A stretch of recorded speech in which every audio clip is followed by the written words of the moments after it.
The boy collapsed on Jake Morrison's doorstep like death itself had delivered him. But it wasn't the child's skeletal frame or hollow eyes that made Jake's world tilt sideways. It was the silver locket glinting at his throat. The same locket Jake had clasped around his beloved wife Sarah's neck on their wedding day. The same locket that should have been buried with her when the influenza took her 5 winters ago. Subscribe to this channel for more incredible stories of redemption, lost love, and the miracles that bring broken families together. Marcus was dying on Jake Morrison's porch, and Jake knew death when he saw it. After 31 years riding the Montana frontier, first as cavalry, then as a territorial ranger, finally as a rancher, he'd seen enough corpses to recognize the approach of the Grim Reaper himself. This boy, maybe 12 years old by his stunted size, was hours from meeting his maker. His body was nothing but sharp angles and hollow spaces where healthy flesh should have been. Clothes hung like burial shrouds on his skeletal frame, and his breathing came in shallow, desperate gasps that rattled in his chest like dice in an empty cup. But Jake's weathered hands trembled as he reached for what had stopped his heart cold, the tarnished silver locket hanging from a leather cord around the boy's neck.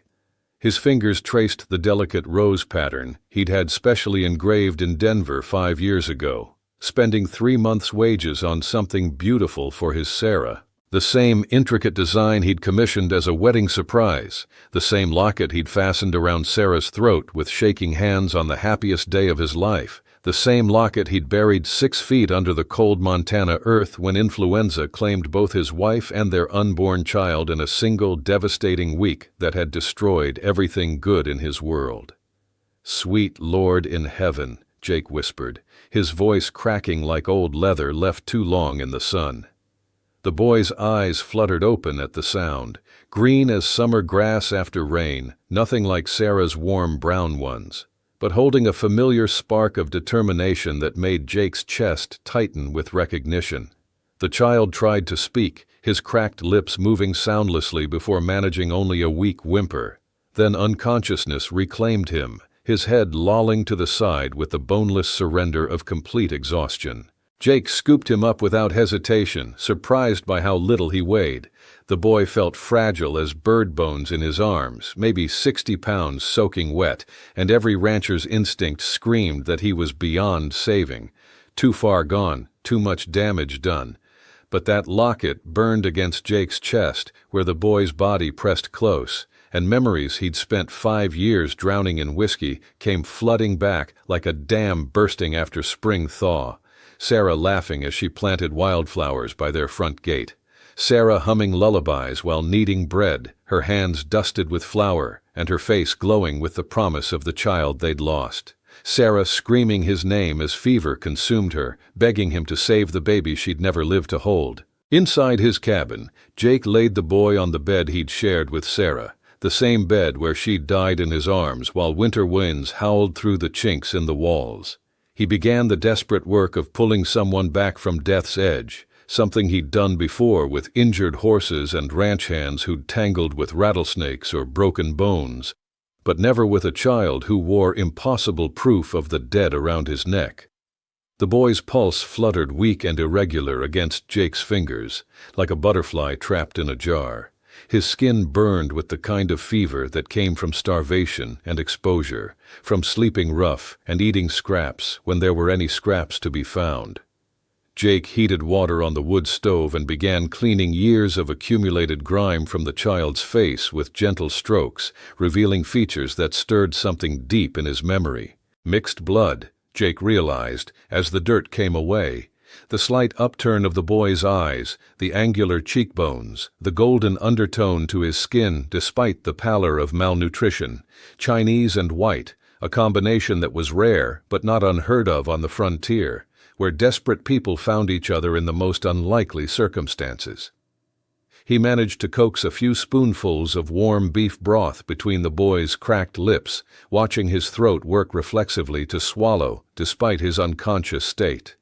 Hours passed in anxious vigil, the only sounds the boy's labored breathing and the crackling of logs in the fireplace. Jake found himself talking to the child the way he used to talk to injured animals, keeping his voice low and steady while his hands worked. "Come on, son. Don't you give up on me now. You've got too much fight left in you to quit here." He bathed the boy's fevered skin with cool water, wrapped him in Sarah's quilts, and waited for either recovery or death to claim victory. When dawn light crept through the cabin's single window, painting everything in shades of gold and hope, the boy's fever finally broke.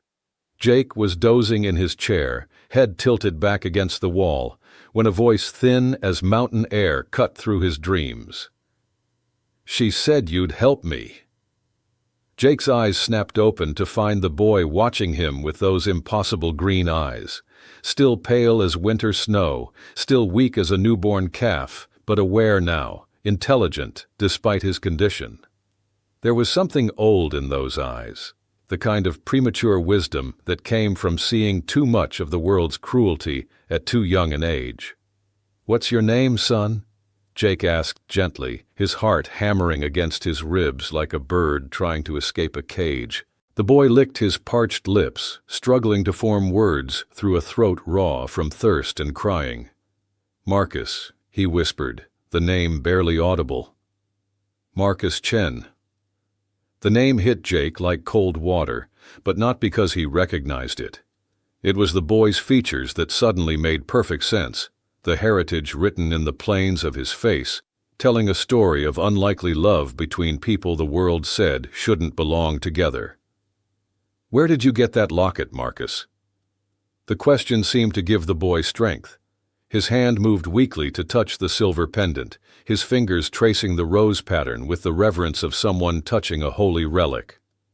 "My mama gave it to me before she died. Said it belonged to someone who'd love me if I could find him. Said it would keep me safe until then." Jake felt the world shift beneath him like sand in an hourglass. "What was your mama's name?" "Lin Chen. But before she married my pa, she was Lynn Parker." Marcus's voice grew stronger with memory, as if speaking of his mother gave him power to fight the weakness in his limbs. "She used to tell me stories about the people she knew before she went west. Said she once knew a cowboy named Jake Morrison. Said he was the kindest man she ever met except for my pa." The pieces clicked into place like a puzzle Jake never knew he was solving. Lynn Parker, the young Chinese-American woman who'd worked at Henderson's General Store in Copper Falls, who'd always had a smile and a kind word for every customer who walked through the door. Jake remembered her well. She'd been sweet on him for a time, before he'd met Sarah and lost his heart completely. When Jake had chosen Sarah, Lynn had congratulated them both with genuine happiness that held no trace of bitterness, then quietly moved on with her life. She'd headed west that same year, Jake remembered now, following rumors of a Chinese man in California who was looking for a wife. A brave choice for a woman of mixed blood in a world that didn't know what to do with people who didn't fit into neat categories.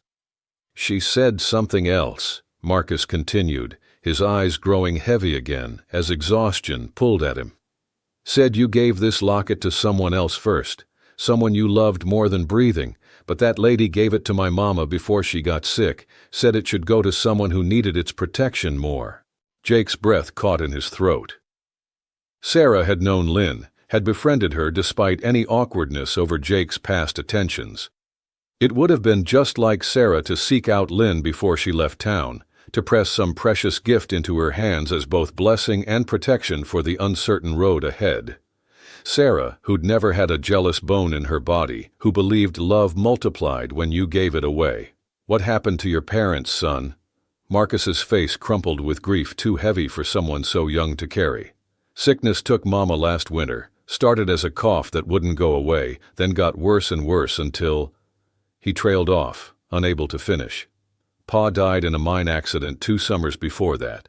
Cave-in at the Silver Dollar mine outside Sacramento. Mama said he died trying to dig out other men who were trapped. Jake felt his chest tighten. A good man then, Lynn's husband, the kind of man who'd risk everything to save strangers. "After Pa died, things got hard real fast," Marcus continued, his young voice carrying the weight of experiences no child should know. Mama tried to keep us going with washing and sewing, but being Chinese and having a mixed-blood son, people didn't want to hire her. We moved around a lot, always looking for work, always running out of money. And after your mama passed? Marcus's hands clenched into fists, knuckles white with remembered pain. Her cousin took me in at first, but he had 6 kids of his own, and barely enough food for them.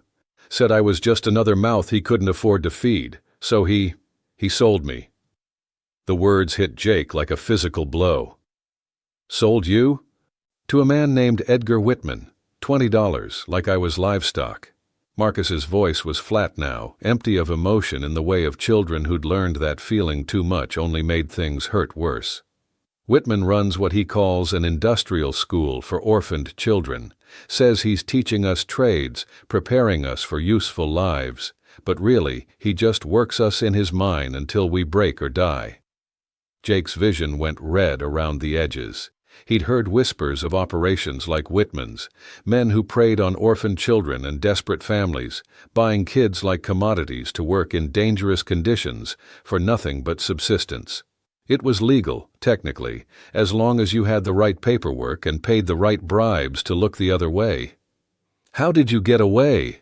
There was an accident, Marcus said quietly. Part of the mine collapsed, trapped a bunch of us kids inside. I was small enough to squeeze through a gap in the rocks, so I ran for help. But when I came back with the miners, he swallowed hard. 3 boys died that day, good boys who'd never hurt anybody. And Whitman just shrugged and said, accidents happen in dangerous work. That's when you ran. That night. Took some food and water and Mama's locket and just started walking. Been walking for 3 weeks now, sleeping rough, eating whatever I could find. Marcus touched the locket again. Mama told me stories about Jake Morrison, about how kind he was to her when nobody else would give a Chinese girl the time of day. Said if I ever got in real trouble, if I ever needed help and had nowhere else to go, I should try to find you. Jake leaned back in his chair, overwhelmed by the impossible connections that had brought this dying boy to his doorstep. Sarah's locket, Lynn's memory, and a child who needed exactly what Jake had been too broken to give anyone for 5 years. Well, Marcus, Jake said softly, his voice rough with emotion, looks like you found me. The next few days passed in careful recovery. Marcus proved stronger than he looked, and with proper food, rest, and medical care, color gradually returned to his hollow cheeks. He helped with small chores around the ranch, revealing a quick intelligence and willing spirit that reminded Jake of himself at that age. Marcus told him more about his parents during the long evenings they spent by the fire. Lynn's herb garden that had fed half their neighborhood, her beautiful singing voice that had drawn crowds at church socials, his father's patient hands teaching him to carve wood, to read Chinese characters, to be proud of both sides of his heritage even when the world tried to make him ashamed. The boy hummed while he worked, the same tuneless melody Jake remembered Lynn singing at the general store 20 years ago. He had his father's careful way with tools and his mother's stubborn chin when he didn't want to answer difficult questions. But more than anything, he had a quiet resilience that reminded Jake of Sarah, the ability to find hope even in the darkest circumstances. Marcus, Jake said one evening as they sat on the porch watching the sunset paint the Rockies purple and gold, would you like to stay here, with me? The boy looked genuinely surprised, as if the possibility hadn't occurred to him. You mean permanent? Not just till I'm better and can move on? I mean permanent as you want it to be. This ranch is too big for one old cowboy and I could use the help. More than that, I could use the company. Jake studied the boy's face in the dying light. I haven't had much reason to smile since Sarah died. But you've got her gift for finding light in dark places. Marcus's eyes filled with tears he quickly wiped away with the back of his hand. Even though I'm not really your family? Even though I'm just some mixed-blood kid with no money and no prospects? Jake looked at the locket, catching the last rays of sunlight around the boy's neck, thinking about the chain of love and kindness that had brought them together. "Son, you're wearing my wife's locket. You've got your mama's heart, and you found your way to my door when we both needed each other most. Far as I'm concerned, that makes you exactly where you belong." For the first time since he'd collapsed on Jake's doorstep, Marcus smiled like he meant it, wide and bright and full of the kind of hope Jake had forgotten existed in the world. And Jake Morrison felt something he'd thought was dead forever stirring back to life in his chest, the desire to protect, to nurture, to love someone more than his own life. But their newfound peace was shattered 3 days later when riders appeared on the eastern horizon like harbingers of doom. Marcus saw them first, standing at the kitchen window as he helped Jake prepare lunch. The boy's face went pale as winter moonlight, and he stumbled backward from the glass as if he'd been struck. "They found me," he whispered, and the terror in his voice told Jake everything he needed to know about why this child had been running. Jake grabbed his Winchester and moved to the window, counting the approaching riders with the cold calculation of a man who'd fought in 2 Indian wars and lived to tell about it. 4 men on good horses, riding with the confidence of people accustomed to taking what they wanted by force if necessary. The leader was a heavy-set man in his 50s, wearing expensive clothes that marked him as someone with money and influence. Behind him rode 3 younger men who wore their guns like professionals, their eyes constantly scanning for threats as they approached the cabin. "That's him," Marcus said, his voice barely above a whisper. "That's Whitman." Jake checked his rifle's load and made sure his Colt was secure in its holster. "Stay inside, son. Whatever happens, you stay inside until I tell you different." "He'll kill you," Marcus said, his small hands gripping Jake's arm with desperate strength. "That's what he does to people who try to help his students.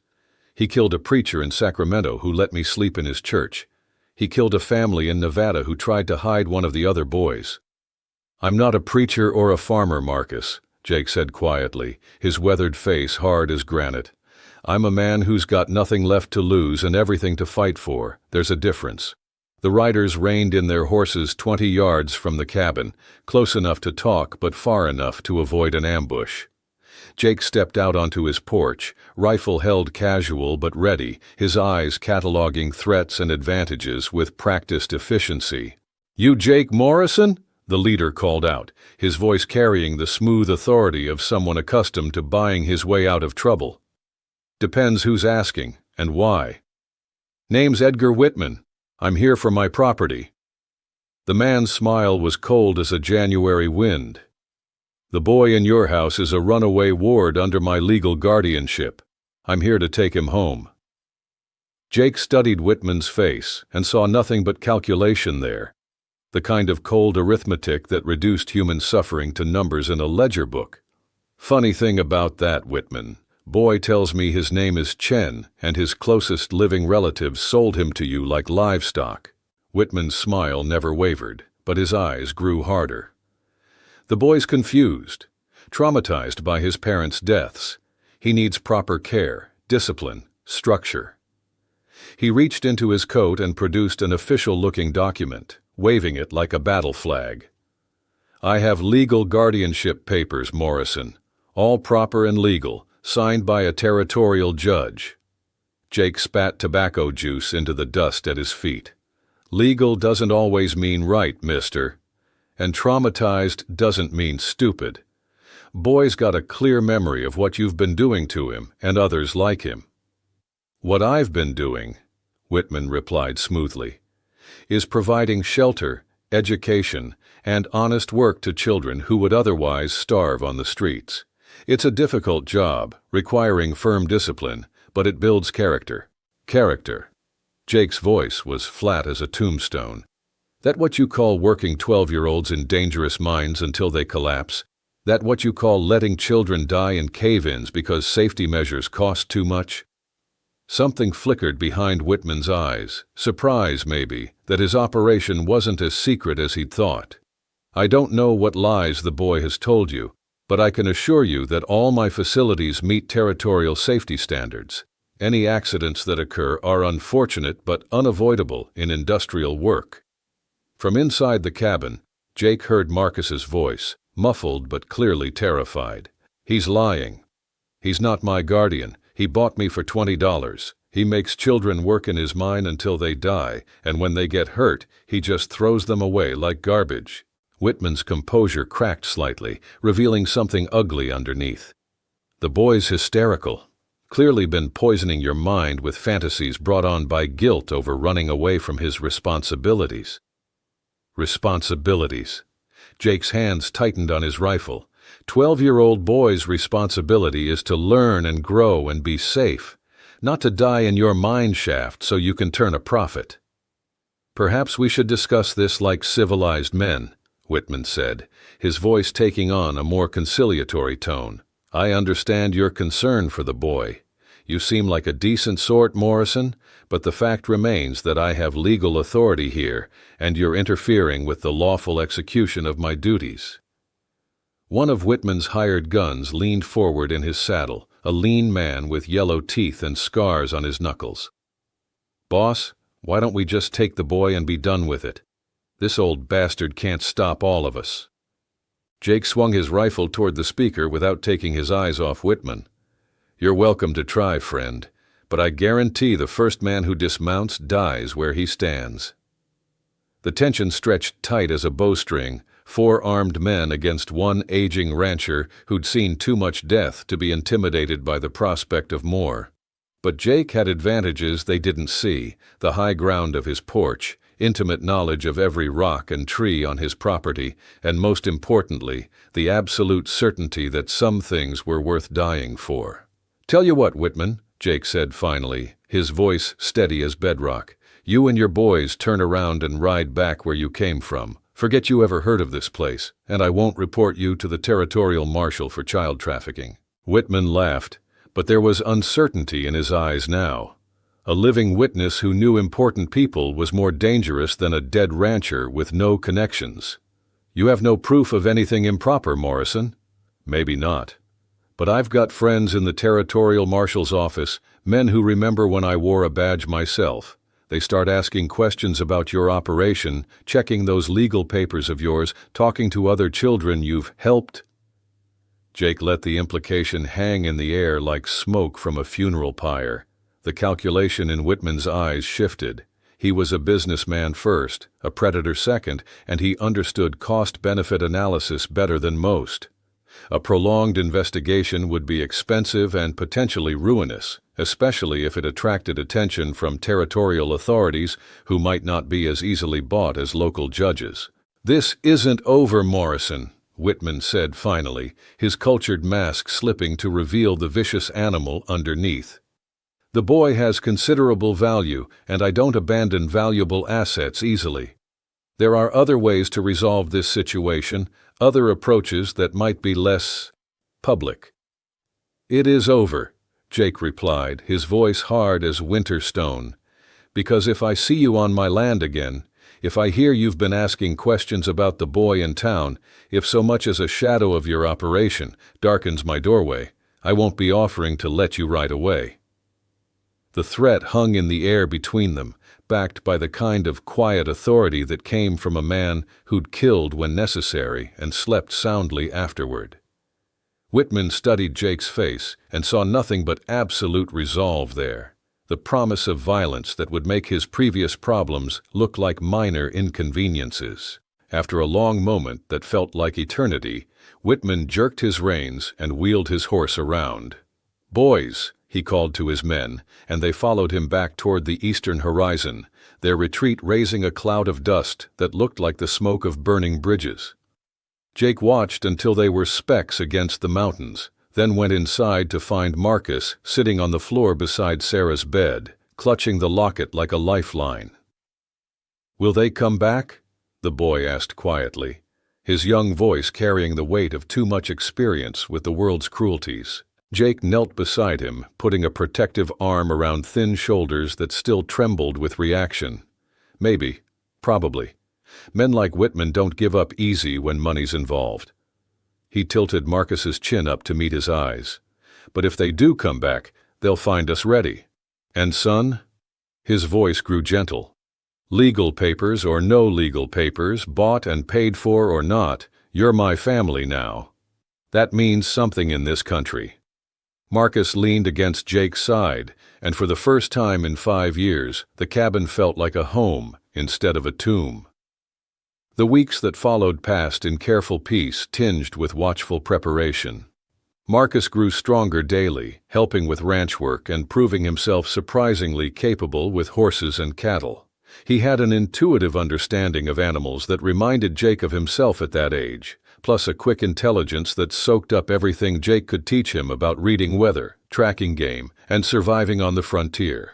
In the evenings, Marcus would carve small figures from pieces of pine while Jake read aloud from Sarah's books, Dickens and Twain and Shakespeare, stories of adventure and redemption that seemed to give the boy hope for his own future. Their quiet companionship healed wounds neither of them had expected to recover from, proving that sometimes the most broken people were exactly the ones meant to save each other. The locket remained around Marcus's neck, a silver link connecting past and present, loss and redemption. Sometimes Jake would catch the boy touching it thoughtfully, and he'd remember Sarah's gentle hands fastening it around Lynn Parker's throat all those years ago, passing on love like a sacred trust from one generation to the next. But their fragile happiness couldn't last. On a cold October morning, as frost painted the world silver and their breath steamed in the thin mountain air, Marcus came running from the barn with terror written across his face. "Jake, riders coming from the south, a lot of them." Jake grabbed his Winchester and his spyglass, studying the approaching dust cloud with the grim focus of a man who'd been expecting this day. 6 riders this time, maybe 7, coming fast and hard like men with serious business to finish. "Same men as before?" he asked, though he already knew the answer from the sick expression on Marcus's face. "Whitman's in front, but the others, I don't recognize them. They look different. Harder." Professional killers, then. Whitman had decided that legal maneuvering and intimidation weren't going to work, so he'd hired men who specialized in making problems disappear permanently. The kind of men who'd burn down a cabin with everyone inside and tell the territorial authorities they'd arrived too late to prevent a tragic accident. "Marcus, listen to me carefully," Jake said, his voice calm despite the storm building in his chest. "You remember that old mine shaft I showed you last week, the one hidden in the rocks about a mile south of here?" The boy nodded, his face pale but determined. "I want you to take some food and water and go there now. Stay hidden until you hear me call your name 3 times. If you don't hear my voice by tomorrow morning, you start walking toward town, and you tell Sheriff Patterson everything about Whitman, about me, about what happened here." "I'm not leaving you," Marcus said fiercely, his young voice cracking with emotion. "We're family. Family doesn't abandon family." Jake felt his heart break and mend simultaneously. This brave, beautiful child who'd survived hell itself still had room for loyalty, still believed in the possibility of standing together against impossible odds. "Son, the best way you can help me is to stay alive. If something happens to me but you survive to tell the story, then Whitman doesn't win. Other children get saved, and my death means something." He pressed his Colt revolver into Marcus's small hands. "This is loaded, 6 shots. Don't use it unless you have to, but if someone tries to hurt you—" "I know," Marcus whispered, his fingers closing around the weapon's grip with the solemnity of a child accepting terrible responsibility. "Jake? Yeah, son? Whatever happens, I want you to know. Having you as family, even for just a few weeks, was worth everything. Worth running, worth being scared, worth all of it." Jake pulled the boy into a fierce embrace, memorizing the feel of thin arms around his neck, the scent of wood smoke and innocence in his hair. "You saved me too, Marcus. I was already dead inside before you showed up. You gave me something to live for again." They held each other for a moment that felt like forever. Then Marcus slipped out the back door and disappeared into the rocks like a ghost, carrying Jake's heart with him into the wilderness. The riders arrived 20 minutes later, spreading out to surround the cabin with military precision. Whitman sat his horse in the center, flanked by 6 hard-faced men who looked like they'd been carved from granite and bullets. These weren't the small-time thugs he'd brought before. These were professionals, men who killed for money and slept well afterward.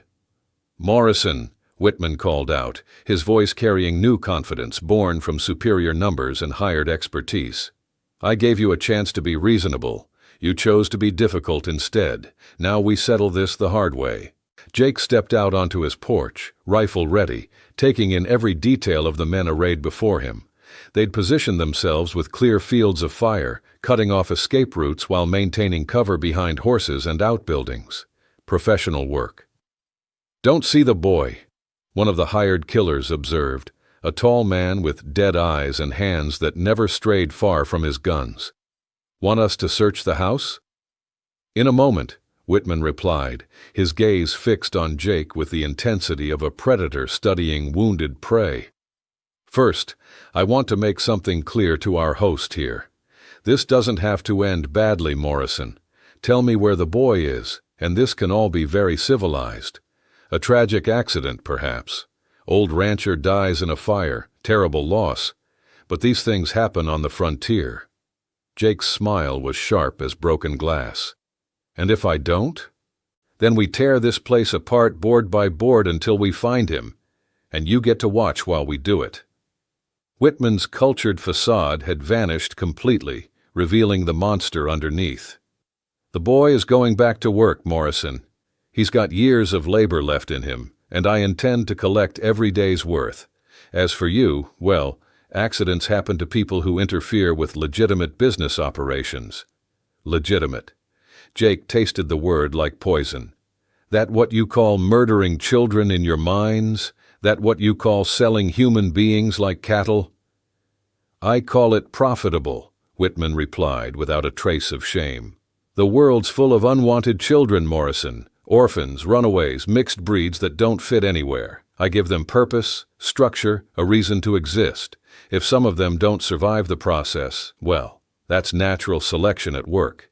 The casual evil in his voice made Jake's vision go red around the edges. This wasn't just about Marcus anymore. This was about every child who died in Whitman's mines, every family destroyed by his greed, every innocent life ground up in the machinery of his profit. "You know what I think, Whitman?" Jake said quietly, his voice carrying across the yard like judgment itself. "I think you're about to find out what natural selection really looks like." The shooting started before the echoes of his words had faded. Jake's first shot took Whitman's center mass, punching through his expensive vest and dropping him from his horse like a sack of grain. The second shot caught one of the hired killers as he went for his gun, spinning him sideways with a bullet through the shoulder. But there were too many of them, and they recovered from surprise with the speed of professionals. Jake dove behind his porch railing as return fire splintered the wood around his head, bullets whining past his ears like angry hornets. One of the killers had dismounted and was working his way around the side of the cabin, trying to get a flanking shot. Jake put a round through the man's leg, dropping him in the dirt, but 2 more were advancing from the other direction, while the remaining riders laid down covering fire. Jake worked his way back into the cabin, using furniture for cover while bullets shattered windows and punched holes in the walls Sarah had helped him build with her own hands. He had maybe 4 rounds left in the rifle and 6 in his pistol. Not enough firepower to stop determined men who fought for money instead of honor. The cabin door exploded inward under the impact of a heavy boot, and one of the killers charged through the opening with his gun blazing. Jake put him down with a shot to the chest, but another man was right behind him, and Jake's rifle clicked empty at exactly the wrong moment. He rolled sideways as bullets splintered the floorboards where he'd been lying, drawing his Colt and putting 2 quick shots into the second attacker. The man stumbled backward through the doorway, clutching his stomach and cursing in languages Jake didn't recognize. "Burn him out!" someone shouted from outside. "Torch the place!" Jake could smell smoke already, could see orange flames licking at the edges of his vision as the killer set fire to everything that would burn. Soon the cabin would be an inferno, and he'd have to choose between burning alive and running into their guns. But then he heard something that made his heart soar with impossible hope.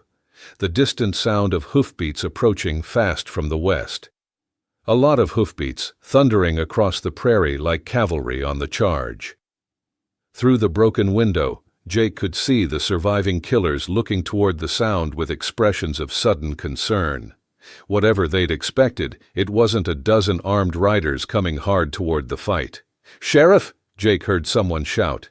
"Territorial Marshal, throw down your weapons!" Sheriff Patterson's voice, backed by the authority of federal law and superior numbers. Someone, Marcus, maybe, or one of Jake's neighbors, had gotten word to town about the trouble brewing at the Morrison Ranch. The remaining killers broke and ran, spurring their horses toward the mountains with the desperation of men who knew they were seconds away from federal prison or a hangman's noose. Jake watched them disappear into the timber, knowing that some fights ended not with death, but with justice finally arriving when it was needed most. He stumbled out of the burning cabin to find Sheriff Patterson dismounting from his horse, his weathered face grim as he surveyed the carnage. "Jake, you hurt?" "I'll live," Jake replied, though his side was bleeding where a bullet had creased his ribs. "Sheriff, there's something you need to know about this. These men weren't ordinary criminals." "Already figured that out," Patterson said, kneeling beside Whitman's body. "Got a telegraph from the Territorial Marshal yesterday. Seems there's been an investigation brewing into child labor operations across 3 territories. Your boy Marcus showed up in town this morning with some very interesting stories." Jake felt relief flood through him like cool water. "He's safe?" "Safe and talking up a storm to anyone who'll listen. Federal marshals are real interested in what he has to say about mining operations and missing children." Patterson stood, dusting off his knees. "Looks like young Marcus might be the key witness they've been looking for." As if summoned by his name, Marcus came running across the prairie toward them, his face streaked with tears and dirt, but alive. Gloriously alive. He threw himself into Jake's arms with enough force to nearly knock the older man down, and Jake held him close while the cabin burned behind them like a funeral pyre for old grief. "I thought they killed you," Marcus sobbed against Jake's chest. "I heard all the shooting and saw the fire, and I thought—" "I'm here," Jake whispered, his voice rough with smoke and emotion. "I'm right here, and I'm not going anywhere." They stood together in the aftermath of violence, watching everything Jake had built with Sarah turn to ash and smoke. But for the first time since his wife's death, Jake Morrison felt something besides loss. He felt hope. "What happens now?" Marcus asked, his voice small but steady. Jake looked at the boy who'd stumbled into his life wearing a dead woman's locket, carrying secrets that would bring down a network of child traffickers, teaching a broken man how to love again. "Now we rebuild," Jake said simply. "Build something better. Build something that can't be burned down by men like Whitman." Sheriff Patterson cleared his throat. "Jake, the territorial government's going to want to talk to both of you. Marcus's testimony could save a lot of children, but it means travel, means time in courtrooms and lawyers' offices." "Whatever it takes," Jake said without hesitation. "This boy's got a story that needs telling, and I intend to make sure people listen." Marcus looked up at him with those green eyes that had seen too much sorrow but still held room for hope. "We'll do it together." "Together," Jake confirmed, his hand resting on the silver locket that had brought them into each other's lives. "Family sticks together, no matter what." As the sun set behind the mountains, painting the sky in shades of promise and possibility, Jake Morrison and Marcus Chen stood side by side among the ruins of the past, planning a future built on love instead of loss. The locket caught the dying light one more time, winking like a star in the darkness, carrying forward the memory of all the people who'd loved them into whatever tomorrow might bring. Some stories ended with death and destruction, but the best ones, the ones worth telling, ended with broken people finding ways to heal each other and broken families becoming whole again in ways they'd never expected. Jake Morrison had lost everything once, but sometimes, if you were very lucky, losing everything was just the beginning of finding something even better.